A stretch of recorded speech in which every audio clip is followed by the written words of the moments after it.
உலகத்திலேயே ஒரு கேவலமான ஜென்மத்தை பற்றி தான் இதில் பார்க்க போகிறோம். திவ்யா திவ்யா சொல்லுது. இப்போ இதுவே டயலாக போட திவ்யா திவ்யா ப்ளீஸ் திவ்யா. ஆமா திவ்யா திவ்யா சரிப்பா உனக்கு நீ இது மட்டும் சொல்லு. கியூட் சிட்டி பேசுறது எனக்கு ரொமான்ஸ் கூட போயிரல. அவர் சொல்லும்போது நடுவுல திவ்யா போயிருமா திவ்யா அவர் சொல்லும்போது நடுவுல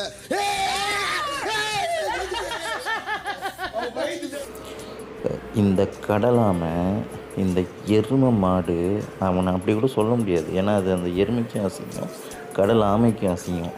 இந்த தருதலை அவன் பார்க்குற ஒரு பெண்களையும் அவன் என்ன கண்ணோட்டத்தில் பார்க்குறான்னு மட்டும் நல்லா கவனிச்சு பாருங்க. விஷ் பண்ண கையை கொடுத்தா அப்படியே கையை கொடுத்து நசுக்குவீங்க. எல்லாம் ஒரு ஆசை தான். திவ்யா கல்யாணம் பண்ணி செட்டில் எல்லாம் பார்க்குறேன்.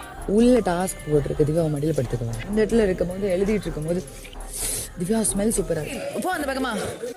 திவ்யா திவ்யா காம்பினேஷன் செம்மையா இருக்குல்ல. இந்த காம்பினேஷன் திவ்யா கல்யாணம் பண்ணி செட்டில் எல்லாம் பார்க்குறேன்.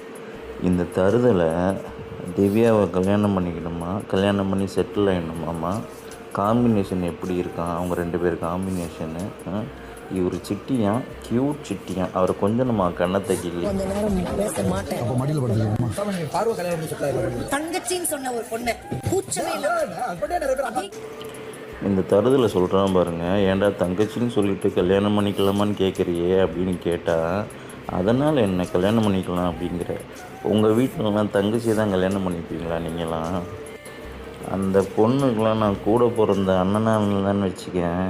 நீ அந்த பிக் பாஸ் செட்டை விட்டு வெளியில் வந்தவொடனே உனக்கெல்லாம் பாட கட்டியிருப்பேன்டா.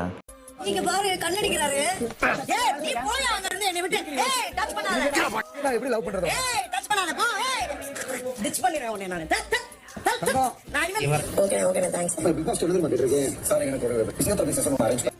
அதாவது இவன் என்ன சொல்கிறான்னா, விஜய் டிவியை மாமா வேலை பார்க்க சொல்கிறான்.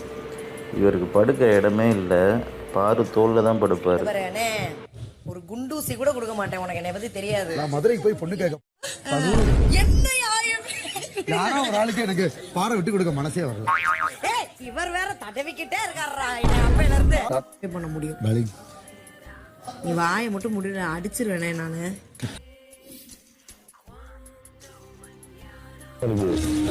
பாரு கண்ணை பார்த்து தங்கச்சின்னு கூப்பிட்டு அந்த பொண்ணு டார்லிங்காக பச்சையாக நாளைக்குன்னு வேறு அந்த பொண்ணை கூப்பிட்றான். அந்த பொண்ணு கண்ணை பார்த்தா தான் ஆசையாக இருக்குதான். யாருக்கும் விட்டு கொடுக்க மனசு வரலையா இவருக்கு. இவனுடைய கண்ணோட்டத்தை பாருங்கள். பார்க்குற பொண்ணு எல்லாத்தையுமே கல்யாணம் பண்ணிக்கணும் அப்படிங்கிற ஒரு நோக்கத்தோடவே தான் அவன் பார்க்குறான். நல்லா கவனிச்சு பாருங்கள். அவன் ஏதாவது ஒரு ஒரு ஒரு ஒரு பெண்ணுக்கிட்ட பேசும்போது நாகரிகமாக பேசுகிறானான்னு மட்டும் கவனிங்க.